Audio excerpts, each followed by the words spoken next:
Okay, so I said there would be a Warlock video next, but I have a Titan build which is far cooler and easier to set up, so sorry Warlock mains, but you'll have to wait again. My bad.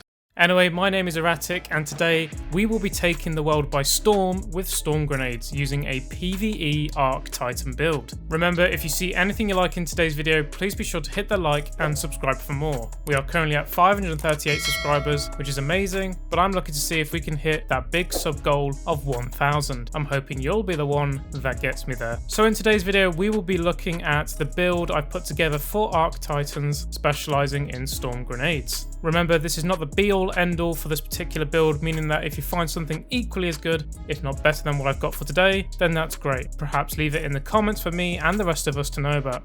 But if you're looking for similar results as to what I'm doing in this video, then I suggest you pay close attention as to what I'm using. However, I also recommend you use this build guide as a template and refine it to your personal needs.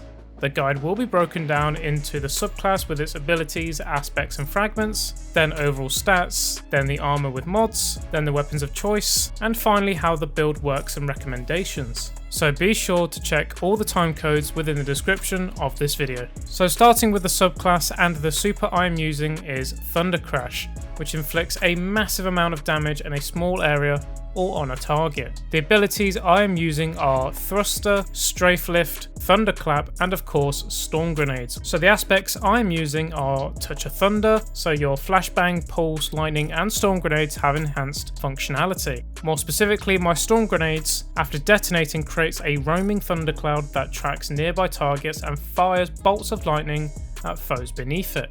And I'm using Knockout. Critically wounding a target or breaking their shield infuses your melee attacks with arc energy and increases your melee range and damage for a short time. Defeating targets with melee attacks starts health regeneration and makes you amplified. Moving on to the fragments, I am using Spark of Shock. Your arc grenades jolt targets, however this takes away 10 discipline. Spark of Amplitude, so rapidly defeating targets while you are amplified creates an orb of power. Spark of Magnitude, your lingering arc grenades, lightning grenade, pulse grenade and storm grenades have extended duration. And then finally I have Spark of Recharge. While critically wounded, your melee and grenade energy regenerates more quickly. Moving on to the stats for the build, and mine aren't bad, but they could be better. For what I'm doing here, the very least you'll want to help you make this the most effective is having max discipline to bring that grenade to the shortest base cooldown it can have. Other than that, strength is an option to go into to help you get your melee back faster, otherwise work on resilience and recovery for that survivability. Okay, moving on to the armor with the mods, and this was a tough one to put together because there is multiple ways you can go about this, and I'll explain why later, but I'm going to show you this mod setup which I think I prefer. Okay, so starting with the helmet, I'm using Harmonic Siphon. Rapid weapon final blows with damage matching your subclass type creates an orb of power. And then I have Bottomless Bounty 2, which improves the effect of the Soul Drinker and Hop Swap weapon origin perks. Sometimes I run double Harmonic Siphon here, or I just run the one depending on which weapons I'm using. And then I'm finally using Firepower. While charged with light, regain a portion of your grenade energy when you use your grenade, consuming one stack of charged with light. Firepower is the main mod which pretty much sits in most of the armor slots because it can stack, making it more effective. On the gauntlets, I am using Grenade Kickstart. When your grenade energy is fully expended, you gain grenade energy. And then I'm also using Taking Charge. Become charged with light by picking up orbs of power. If you can find a way of having max discipline whilst being able to jug all these firepower mods inside the build, then please put in Fastball, which will help you with the grenade throw distance because the storm grenades don't go very far. Moving on to the chest piece, and I'm using the exotic heart of Inmost Light, which comes with the exotic perk Overflowing Light. Using an ability, grenade, melee or barricade empowers the other two abilities. Empowered means abilities have faster regen, melees and grenades do more damage, and barricades have more hit points. The mods I have in the chest piece are Thermoshock Plating, so it will reduce incoming solar damage from combatants and arc damage from combatants. And then I also have Melee Damage Resistance, reduces incoming damage from combatants that are at point blank range. And then again on the last part I have a Firepower mod. On the legs I am using Absolution, reduces all ability cooldowns each time you pick up an orb of power.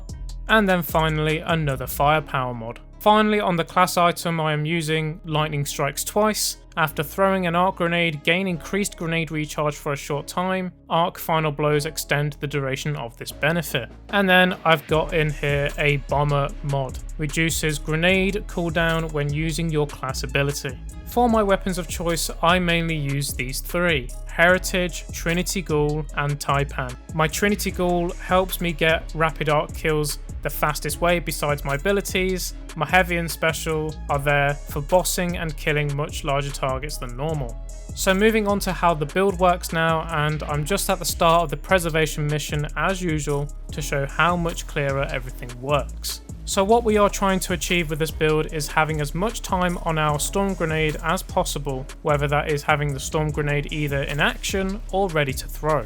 So to begin, you'll want to throw your Storm Grenade first to get it on cooldown right away. Once that's done, you'll want to spam your other abilities out to help that grenade come back as fast as possible. This is because we have Heart of Inmost Light on, making that fast ability regen possible.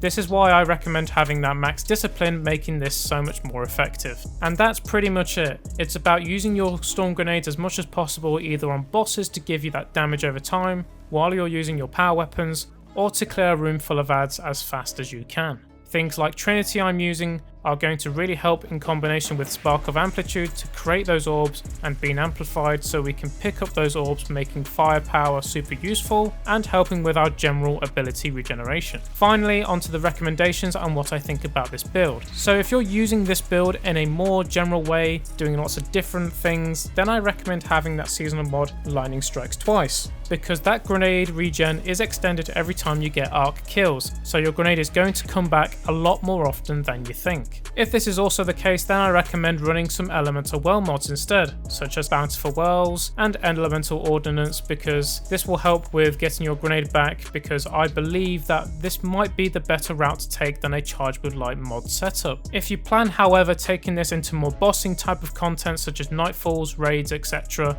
then I recommend keeping the setup I have and replacing the class items seasonal mod with another firepower mod and another bomber mod. This is because in shorter terms, like DPS phases for raids, that you might get more storm grenades which will help with your total damage in that sort of content. Not to mention you're going to probably be using your power weapon more often. However, I've mashed the two ways to make this build today because this might be the easiest way to make this work for you through the setup.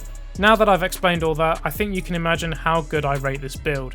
You can pretty much take this anywhere. The build doesn't cover loads of survivability, but it is there in some way throughout the knockout aspect, but only when you're at critical health. So as long as you're playing smart, I think this build is amazing to get you through many pieces of content. It might struggle if you're on your own doing things, but Destiny 2 is a multiplayer game, so that's pretty rare. And that is it for today's video. I really love this build, but I'm unsure what's best for everyone. So try the setup and let me know what you think is best and have a mess with it. Don't forget to subscribe, and I'll catch you all in the next one.